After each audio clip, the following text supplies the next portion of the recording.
Sebetulnya kalau kita bicara Satgas ya, itu juga sebetulnya nggak positif juga. Karena apa? Itu melemahkan institusi yang ada. Ya, kenapa nggak institusi itu dikuatkan? Ya kan? Untuk melakukan tugas-tugas yang sudah diemban oleh dia. Gitu. Nah kalau kita bicara, jadi lama-lama kayak negara Satgas nih. Ya Pak.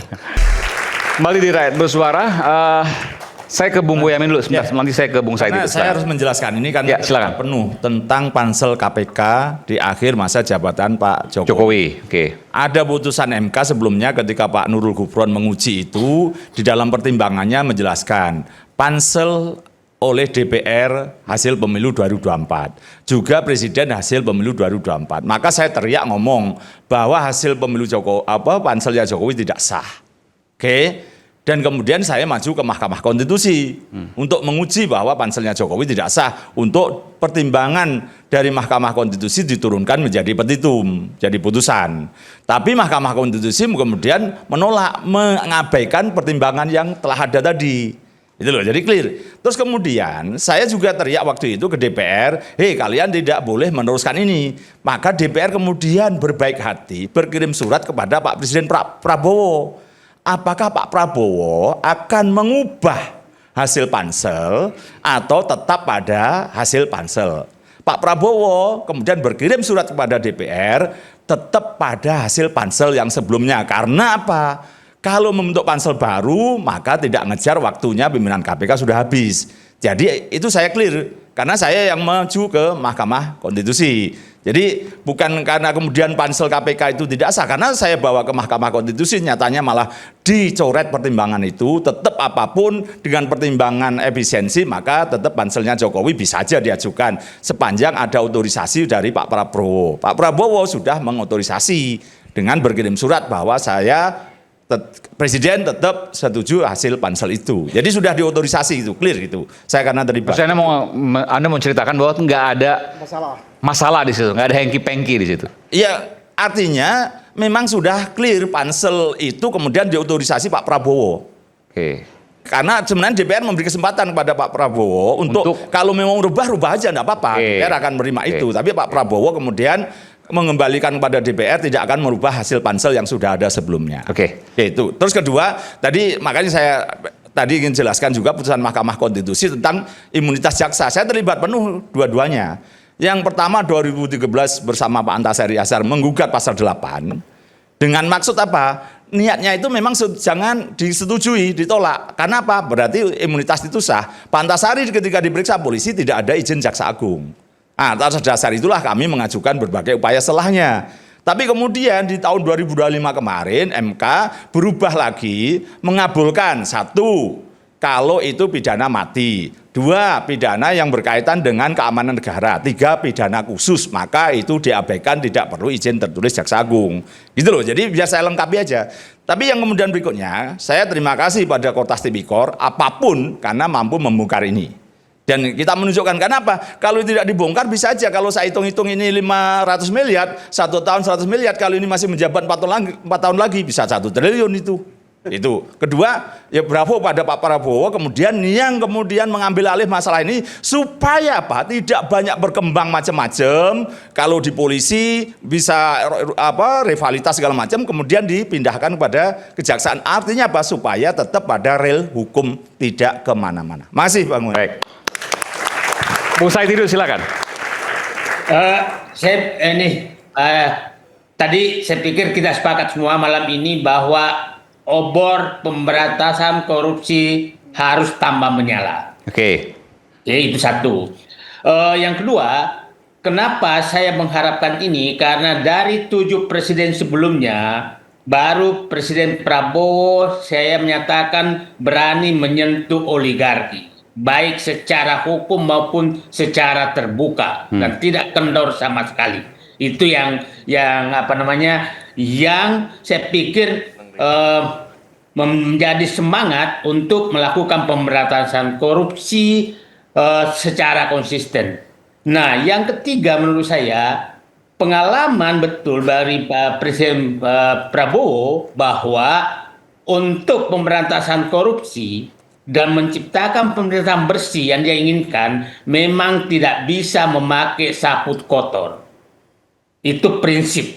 Nah, kita lihat bahwa di BGN orang kepercayaan dia ternyata kotor juga. Jadi menurut saya Pak Prabowo misinya untuk pemberantasan korupsi, penertiban oligarki memang harus segera melakukan staffing terhadap lembaga-lembaga pemberantasan korupsi, memasang orang-orang bersih yang tidak ada kotornya sama sekali. Karena nanti akan kembali lagi masalahnya, kalau orang yang tidak bersih itu dikasih tugas, maka dia akan kembali seperti kasus yang terjadi akhir-akhir ini. Jadi saya menyatakan bahwa saya hanya takut tadi kalau gara-gara ini terjadi perlawanan yang sangat keras dan ada yang tersusupi sehingga obor pemberantasan korupsi itu padam. Itu kekhawatiran saya. Dan mari kita kawal semua,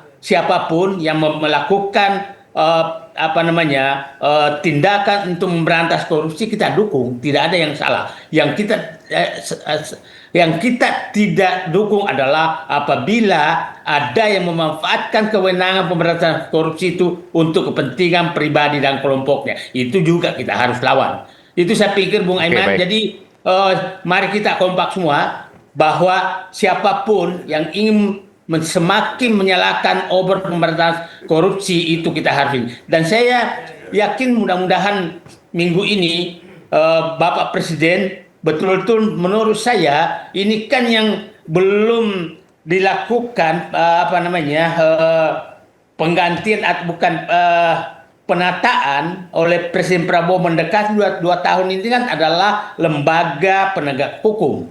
Menurut saya momentum ini hendaknya digunakan untuk betul-betul Presiden Prabowo mencari sapu bersih yang berani membersihkan. Bukan hanya bersih loh, banyak orang bersih tapi tidak berani membersihkan. Saya lebih senang kalau menemukan orang yang bersih dan berani membersihkan. Itu saja. Oke, baik. Terima kasih.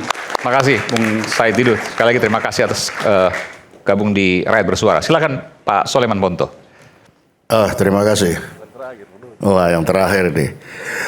Jadi sejak awal tadi Pak Susno sudah nyatakan bahwa apa sih yang terjadi penggeledahan kemarin. Di aturannya tidak ada. Ya pasti memang tidak ada. Karena menurut saya apa yang dilaksanakan oleh kawan-kawan polisi kemarin itu masih dalam taraf penyelidikan. Dengan mendapatkan itu dia muncul. Ini kan masih penyelidikan, ya pantas nggak ada aturannya. Diserahkan setelah penyelidikan, diserahkanlah kepada kejaksaan untuk silakan disidik lah ini. Kan kejaksaan salah satu tugasnya adalah penyidikan. Nah polisi tidak selalu polisi penyidikan, ada penyelidikan. Dan ini kan banyak yang tidak mengerti bahwa polisi ada penyelidikan. Nah penyelidikan ini yang dilaksanakan kemarin. Kalau tidak penyelidikan mana bisa tahu dia itu kuncinya si Brankas itu kan hasil penggalangan. Jadi sebenarnya operasi yang dilaksanakan polisi kemarin itu dalam taraf operasi intelijen pendahuluan itu. Sampai ditemukanlah kunci, nomor-nomor kunci. Itu tidak mungkin akan ditemukan tanpa penggalangan. Udah pasti penggalangan itu, dan penggalangan itu lama. Penggalangan itu apa sih maksudnya? Biar publik tahu. Penggalangan itu membuat orang itu patuh dan taat kepada saya. Nah itu dengan cara apa saja. Mau pakai doa-doa, mau pakai apa, terserah. Pokoknya orang ini akan patuh dan taat kepada saya. Nah, apakah itu koersif, memaksaan, ataukah karena pertemanan, ataukah karena doa-doa? Nah, itu macam-macam. Jadi itulah seni. Makanya seninya si intelijen salah satu itu adalah penggalangan. Bagaimana orang ini tidak merasa bahwa dia sedang mengikuti kata-kata saya. Jadi bukan hanya doa, ikuti kata-kata saya kan. Termasuk angka-angka tadi didapatkan oleh penggalangan. Angka-angka itu justru dapat dari situ. Ketika dia diajak angka-angka Brankas. Kapan terserah dia mau ngajak kemana. Berarti ordal dong. Bisa ordal di rumah itu. Iya, rumah ya sudah pasti. Bagaimana ordal di kafe klan. Kalau penggalangan itu sudah pasti di tempat orang yang akan lawan kita dong. Tidak mungkin penggalangan itu kawan sendiri. Kalau kawan sendiri kan sudah kawan. Penggalangan itu sudah pasti orang lawan. Karena di lawan itu pun belum tentu semua itu satu. Pasti di dalam juga itu dia ada retak-retak sedikit itu ada. Nah, pintarnya orang intelijen itu melihat retak-retak itu. Nah, masuklah dia di antara retak-retak itu dan buktinya ini ditemukan. Langsung ditemukan itu. Itu kalau dia masuk dari retak-retak itu tidak mungkin ditemukan. Brankas sekian banyak. Itu nomornya aja diputer itu ada berapa kali kanan, berapa kali kiri, maju mundur baru itu banyak. Nah, itu kan dia dapat. Nah, itu karena pintar. Pasti dari orang dalam itu. Ya, dia masuk ke dalam. Dan ini memang harus hati-hati, kan tidak semua orang dalam itu semua setia. Pasti ada retak-retak kecil itu, gelas-gelas kaca aja kan ada retak-retak itu. Wah, itu dentingan gelas kaca itu juga berbunyi itu. Nah, bagi orang-orang intelijen itu, wah itu sudah nangkap dia. Berharga, sangat berharga. Dan ini dibuktikan, baru kali ini polisi membuktikan bahwa ini lihat, operasi intelijen saya berhasil. Biasanya operasi penyidikan, tapi kali ini operasi intelijen. Ini operasi intelijen. Dan betul dari situ kan diserahkan. Oke, sekarang saya serahkan kepada kejaksaan, serahkan tidak lanjuti. Kalau Pak Mahfud lihat dari KUHAP memang nggak ada ya intelijen kok nggak ada diatur. Nah itu suka-suka silakan tindak lanjuti. Nah kalau masih kurang silakan tanya saya katanya kan begitu. Tapi yang jelas semua kita di sini termasuk presiden tidak pusing itu kucing itu warna coklat muda coklat tua, yang penting nangkap tikus. Kan itu yang penting. Nah sekarang sudah diperlihatkan bagaimana bermain yang cantik itu. Jadi kita tidak usah perbincangkan apakah ini melanggar hukum atau tidak. Oh tidak, ini karena ini baru penyelidikan saja. Baru penyelidikan saja. Nah kalau itu dianggap terbuka, ya memang intelijen bisa terbuka bisa tertutup. Yang penting kan ini sudah dapat. Nah ini dapatnya barang apa ya silakan yang sidik tanya ini apa ini dari mana untuk siapa, kenapa ada di belakang lemari. Nah kan silakan aja itu buktikan siapa yang punya. Kalau bukan pemilik rumah ya siapa yang punya. Nah itu yang sudah diserahkan punya tugas. Kalau kita bicara yang tadi dibuka oleh Pak Susno kan apa masalahnya. Jadi masalahnya sekarang kita sudah tidak bicara lagi apakah ini pelanggaran hukum atau tidak. Tidak lagi. Itu adalah rangkaian sebelum pelanggaran hukum. Karena tidak mungkin pelanggaran hukum penegakan hukum itu terjadi tanpa penyelidikan awal itu tidak mungkin. Itu tidak mungkin. Sudah pasti itu dahulu. Nah, tapi baru sekarang ini karena saking besarnya daripada hilang cepat-cepat dibuka. Kalau tidak kemungkinan hilang kan besar juga. Itulah sebabnya. Jadi itu. Sehingga yang sudah terjadi ini ya mari kita lanjutkan. Kita tunggu apa langkah dari kejaksaan selanjutnya. Setelah diserahkan akan diapakan. Begitu. Tapi saya ingin tanya ke Bung Soleman. Bang Eman. Ya. Biar tidak salah persepsi Pak Ponto. Mohon maaf Pak Ponto. Ya. Itu proses polisian geledah kemarin sudah penyidikan Pak Ponto. Karena saya tahu persis izin penggeledahan itu diurus hari Senin, Selasa sore keluar, Rabu baru Ke penggeledahan. pengadilan ya itu izin. Ya pengadilan Jakarta Oke. Selatan, ke Bogor, ke Jakarta Utara. Ada Artinya kalau pengadilan izin, ini apa yang disampaikan oleh Pak Susno pasti benar. Iya sudah Pasti ada ke presiden juga izin. Iya, saya tidak tahu. Tapi Kalau saya tahu, ke pengadilan izin kan pasti saya tahu nggak mungkin. persis itu diajukan izin hari Senin. Terus kemudian masih perdebatan di pengadilan, baru Selasanya ada juga dari Mahkamah Agung untuk mendiskusikan itu. Kalau sudah penyidikan, sudah arahnya jelas 3 perkara itu, maka diberikan izin geledah. Maka kemudian hari Rabunya geledah. Saya mendengar mencuri suara itu sampai kejedot kepala saya ini masih sakit. Makasih. Tapi nggak apa-apa Pak, itu mau dianggap penyidikan nggak apa-apa. Tapi intelijen bilang itu masih penyelidikan kok. Oh iya Pak, penyelidikannya kalau ada masalah. intelijennya itu sudah jauh sebelumnya 2 tahun Pak malahan. Termasuk Iya. tadi yang ordal tadi sempat memang di dalam tapi kemudian diberhentikan, maka digalang oleh Mau tahu ordalnya siapa tahu nih? Bukan masalahnya kan Tempat di penyelidikan dalam tapi itu diberhentikan. Tidak Oke. hanya 2 tahun, dia kan bisa berhenti kapan saja. Bentar, ini menarik. Jadi ordalnya Kan itu itu. ada di dalam rumah itu, lalu kemudian diberhentikan. Iya kan? Mas Boyamin nggak mau ngomong nih soal ini. Maksudnya Jadi, itu tadi, kalau orang dalam itu pernah bekerja di dalam itu, lalu diberhentikan. karena kalau kita berbicara penyidikan, panjang urusannya bagaimana menyidik tersangkanya belum dimunculkan, bagaimana belum diperiksa, belum jadi saksi, kan panjang urusannya. Lah kita bicara bilang aja itu penyelidikan, kan selesai masalah. Setelah penyelidikan, baru kita serahkan, silakan tindak lanjuti sebagai penyidikan. Nah, itu kan akan lebih aman daripada kita membuat masalah baru.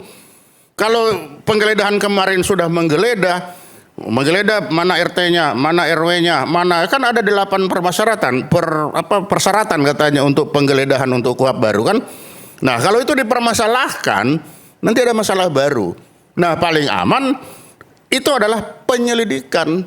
Dapatnya seperti ini. Nah, buktinya setelah ketemu diserahkan. Nih, tindak lanjuti. Kan tidak selalu Polri yang harus menyidik, diserahkan aja lah kepada kejaksaan. Pak, tapi Tindak kan lanjut. polisi bukan eksekutor kejaksaan, Pak ya. Nah, kalau bicara penyidikan kan bisa aja ya, sama-sama penyidik. Tapi kali ini kan diserahkan untuk silakan ditindaklanjuti. Karena dia sudah berbicara penyidikan. Bisa sendiri, bisa lanjut, tapi diambil jalan diserahkan. Ya, sekarang kita tunggu kejaksaan. Bagaimana menyidik ini? Ini yang kita tunggu. Itu. Demikian Pak Imam. Baik. Oke, silahkan. Mungkin saya memberikan catatan sedikit ya terkait dengan tadi yang sampaikan Pak Bonto dengan Mas Boyamin. Ya, itu proses yang harus dilalui lah. Perdebatan kita tidak harus berhenti di situ gitu loh. Udah, proses ini udah dijalankan, bola panas sekarang berada di kejaksaan. Yang harus digarisbawahi, saya menyambung yang disampaikan tadi Bang Slamet Ginting. Ini upaya pemberantasan korupsi ini kalau kita sepakat, ya jangan diganggu-ganggu oleh upaya-upaya yang lain seperti itu. Ketika kita sepakat di MBG itu ada kasus korupsi, ya harus tuntas. Kalau kita sepakat dengan kasus Asabri, terus kemudian ada blackout PLN, Jiwasraya dan yang lain-lainnya itu juga harus tuntas, harus sampai ke pengadilan gitu loh. Jangan sampai kemudian muncul langkah-langkah yang menjadi blunder seperti yang kemarin masyarakat lihat di Jawa Tengah misalnya, Polda Jawa Tengah memberikan himbauan kepada jajarannya untuk tidak datang ketika ada pemeriksaan dari kejaksaan, misalnya seperti itu. Ini langkah-langkah yang kontraproduktif dengan upaya pemberantasan korupsi. Jalankan saja kalau kita sepakat gitu loh. Kalau benar ya benar, kalau bersih ya bersih saja seperti itu. Begitu ya Pak Slamet Ginting. Terima kasih. Oke, baik. Pak, Tapi itu benar ya? Itu sempat beredar. Rame di media sudah. jadi memang begini, ketika kita membuat langkah yang baik, pasti langkah yang tidak baik lawan itu pasti juga bereaksi. Tidak mungkin kita tidak ada bereaksi. Itulah sebabnya sebelum melangkah kita harus membuat yang benar. Misalkan tadi kita bicara PKH. PKH ini apa tugasnya? Justisia apa, pro justisia apa bukan? Karena kalau saya lihat tugasnya saja ini, misalkan itu Perpres nomor 5 ya tahun 2005. Melaksanakan penagihan, penguasaan kembali, melakukan upaya penegakan hukum. Apakah bisa Perpres sampai sejauh ini? Karena ini akan menghasilkan masalah baru lagi. Begitu ini sudah dikuasakan, pasti ngelawan itu yang diambil ini. Karena apa? Perpres itu tidak bisa sejauh ini. Meskipun kan nanti ada bukti-buktinya yang kemudian bisa dilakukan. Tapi kan langsung di Ditangani oleh sini. kejaksaan atau kepolisian. Itu makanya tugas Perpres ini, misalkan kalau saya bilang Satgas itu cukup menemukan, memverifikasi, mengkoordinasikan, merekomendasi, tapi tidak penguasaan kembali, upaya penegakan hukum. Itu sudah tugas-tugas pro justisia yang tidak bisa dilaksanakan oleh Satgas. Nah, sehingga nanti hasil Satgas apabila ada yang melawan, dianggap kan melawan itu tadi, bahwa ini melawan korupsi. Padahal kan tidak, dia melawan mengambil haknya dia. Karena kesalahan kita membuat ini. Maka hati-hati penggunaan Satgas-Satgas ini. Bukan Satgas, harus sudah ada, masing-masing lembaga kementerian kan sudah ada. Saiman, saya sedikit luruskan ya soal Satgas PKH itu. Di dalam Perpres Satgas PKH itu, kalau Pak Pontoh cek, tidak ada kata upaya penegakan hukum di dalam Satgas PKH. Karena Satgas PKH melakukan tindakan administratif, bukan penegakan hukum. Di dalam klausul pasal tidak ada. Tidak ada upaya penegakan hukum karena tidak mungkin ada upaya penegakan hukum menggunakan payung hukum peraturan presiden tadi. Bahwa dalam tindakan administratif itu ditemukan ada kesesuaian dengan dugaan tindak pidana, maka dari itu di dalam Satgas PKH ada banyak lembaga yang ready, yang bersiap untuk menindaklanjuti temuan dari administratif itu untuk masuk ke ranah hukum. Jadi saya ingin luruskan di sana. Oke, Mas baik. Izin, Semoga. sebentar. Ya. Sebetulnya kalau kita bicara Satgas ya, itu juga sebetulnya nggak positif juga. Karena apa? Itu melemahkan institusi yang ada. Ya. Kenapa nggak institusi itu dikuatkan? Ya kan? Untuk melakukan tugas-tugas yang sudah diemban oleh dia gitu. Nah, kalau kita bicara, jadi lama-lama kayak negara Satgas nih. Ya, Pak. Ya. Oke. Nah, Ya, meskipun secara hukum, secara operasional, ketika itu kemudian baik, ya tentu punya alasan untuk itu. Bahwa ada perdebatan tentu itu hal yang positif. Silakan, Bung Iwan. Jadi gini ya, kita kan dari beberapa hari yang lalu masyarakat luas disibukkan dengan menonton tayangan di seluruh media. Hebatnya kawan-kawan dari Mabes Polri dalam pemberantasan korupsi ya. Saya berharap ini semua bukan berbalas pantun ya. Karena kalau kita mau membersihkan halaman tentunya menggunakan sapu yang bersih.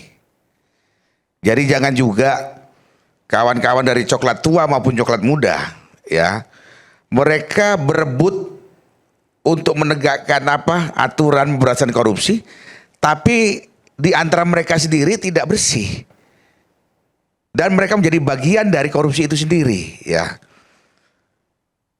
Terus lagi budaya yang kedua nih, ini Pak Soleman Ponto sama Pak Susno Duaji ini nggak pernah berantem. Yang berantem itu anak buahnya Pak Soleman Ponto dan Pak Susno Duaji. Kalau komandan itu selalu rangkulan, makan bareng, nyanyi bareng. Tapi di bawahnya ribut. Mungkin Pak Sunarji ngomong tadi rebutan roti, rebutan puntung itu biasa ya.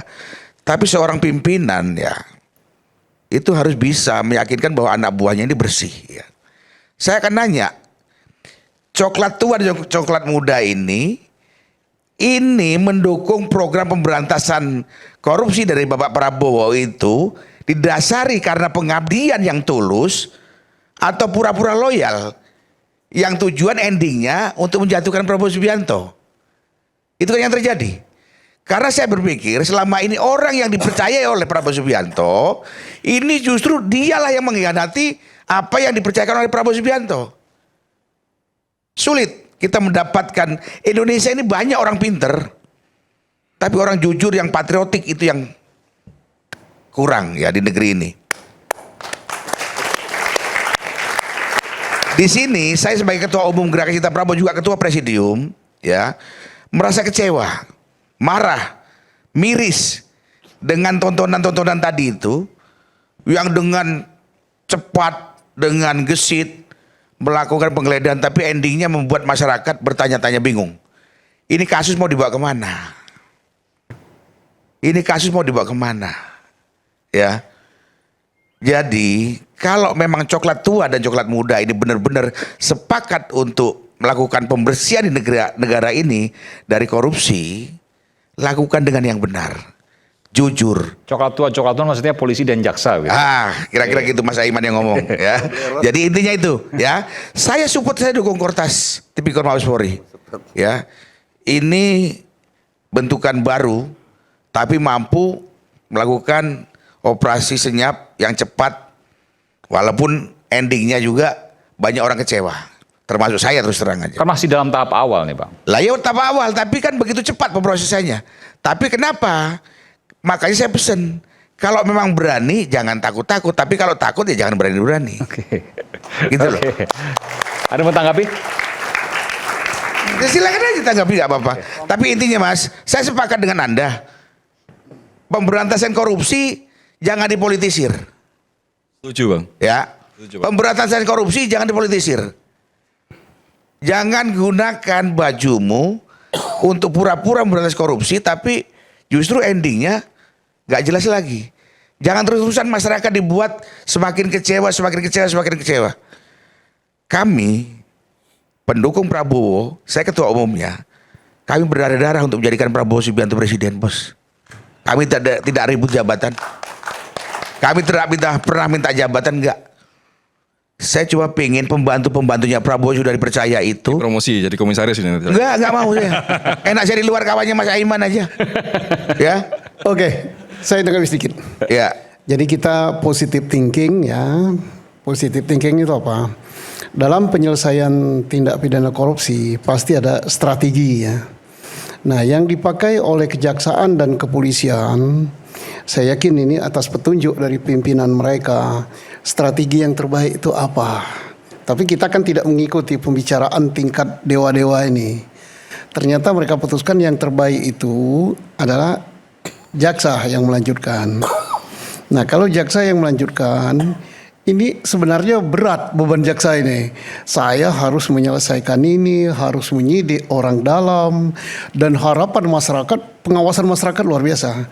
Mengapa jaksa harus melanjutkan? Karena data itu banyak di kejaksaan. Data tindak pidana yang kata Pak Fitria 34 triliun itu kan ada di kejaksaan semua, sudah disidik oleh jaksa kan. Nah, kemudian termasuk data siapa yang nangani korupsi, yang kemungkinan terjadi tindak pidana suap, yang kemudian berakhir dengan tindak pidana pencucian uang, itu ada di kejaksaan. Baik saksinya maupun tersangkanya mungkin juga akan bertambah. Nah, jadi artinya dengan semacam memberikan umpan daripada Polri, penyidik Polri ini, insya Allah ya, kita sudah bersepakat tidak mungkinlah jaksa atau jajaran kejaksaan akan mempertaruhkan marwahnya, apalagi tim suksesnya beliau kan, yang ikut memantau malam ini, dan malam ini sudah bersuara. Dan semua publik juga pasti Dan memantau. semua publik bersuara. Iya. Kita yakin Kejaksaan Agung akan menangani ini. Oke. Saya yakin. Saya tambahkan sedikit. kita optimis pasti bisa selesai ya. Yang penting jangan selesainya karena transaksional, Pak. Ya. Bang Iwan. Setuju. Problem Sepakat yang itu. dilihat masyarakat sekarang ini seringkali penyelesaian kasus-kasus seperti ini hanya seperti yang disampaikan Bang Iwan tadi, Pak Susno, hanya di atas saja, salam-salaman, cipika-cipiki, selesai seperti Ya, itu kan. ini budaya lama, Makanya Pak Susno. masyarakat yang harus mengawal terus. Dapat. Dan seperti Bang Iwan tadi disampaikan, ini ada semacam anti klimak, ada kekecewaan juga kalau ini tidak dilanjutkan kan, seperti itu toh. Itu pasti ya. Makanya terkait dengan pertemuan Jaksa Agung, Kapolri kemarin, jangan berhenti di situ saja. Tunjukkan semua upaya-upaya pemberantasan korupsi itu dengan langkah-langkah yang konkret gitu. Jajaran di level bawah dan kejaksaan maupun Polri juga harus mendukung gitu loh. Jangan ditutupi, jangan memunculkan ego sektoral di masing-masing lembaga seperti itu. Iya, untuk ego sentral saya kira Pak Iman sudah ditunjukkan tidak ada, sudah dilimpahkan. Tinggal beliau, ini beliau sekali bagus sekali posisinya, tim pendukung Prabowo ya, ketuanya lagi. Ini tidak terlepas, yang namanya perkara itu tidak boleh dipolitisir, tapi pengaruh politik pasti ada. Pak Prabowo itu kepala negara, Pak Prabowo itu adalah presiden, dia tidak boleh mencampuri operasional daripada penegakan hukum, tetapi Kapolri dan Jaksa Agung atasannya kan presiden. Kalau presiden sudah tadi sampaikan beliau tiketnya bagus untuk memberantas korupsi ini begini-begini, hakul yakin saya Kapolri dan Jaksa Agung tidak akan mencela kiri mencela kanan. Oke, baik. Apalagi Bapak pengawalnya gitu, bisa nyampaikan Pak. Iya, yang penting jangan sen kiri belok kanan ya Pak Susno ya. Baik, jangan sen kiri belok kanan. Oke, enggak sen kiri belok Kita kanan. kembali ya. saat lagi tetap bersama kami dari Bersuara. Tergantung Pak Prabowo, Bapak nyampaikan.